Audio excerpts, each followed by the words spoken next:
Hi, in this session today we will get an overview of the Hindu law as a topic that is covered in the law exam of CCU.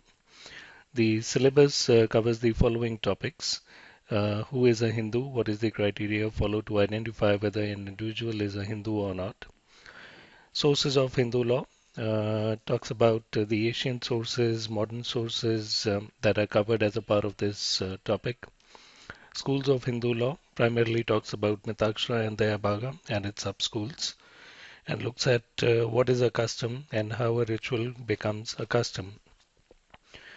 We also look at the Hindu Marriage Act 1955. It covers changes brought by this act, overview of the Sapinda relationship, nature of Hindu marriage, whether it is sacrament or a contract, types of Hindu marriage, conditions for a valid Hindu marriage, separation, whether it is judicial separation or a divorce, and maintenance pendent delight.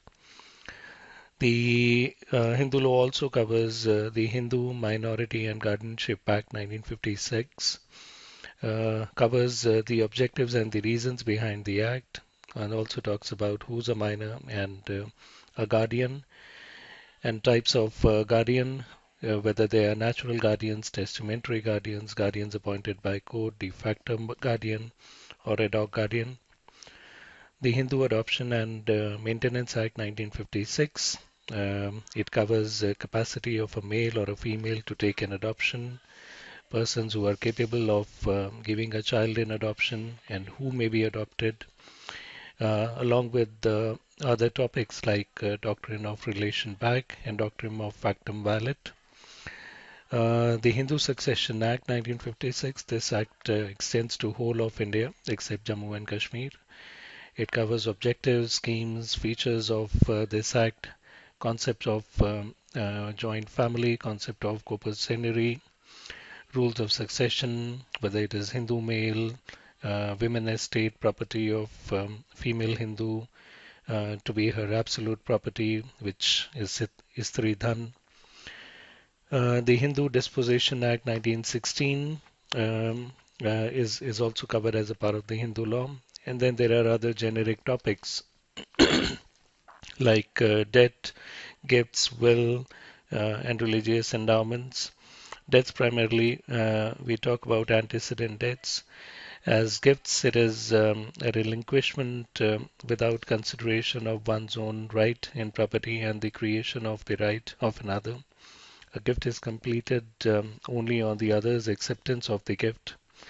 Will is the legal declaration of a person's intention which he wishes to be performed after his death, and once the will is made by the testator, it can only be revoked during his lifetime. Religious endowments, they are primarily two: public endowment and private endowment. Public endowment, in a public endowment, the dedication is for the use of the benefit of the public, and private endowment is in a private endowment, the property is set apart for the worship of a family god. So these are the key topics which got covered in the Hindu law. We will be covering each and every specific topic in detail in the upcoming videos. For further information and for the presentations, please go to www.juristknowledge.com. And you can also subscribe to the Juris Knowledge YouTube channel. Thank you.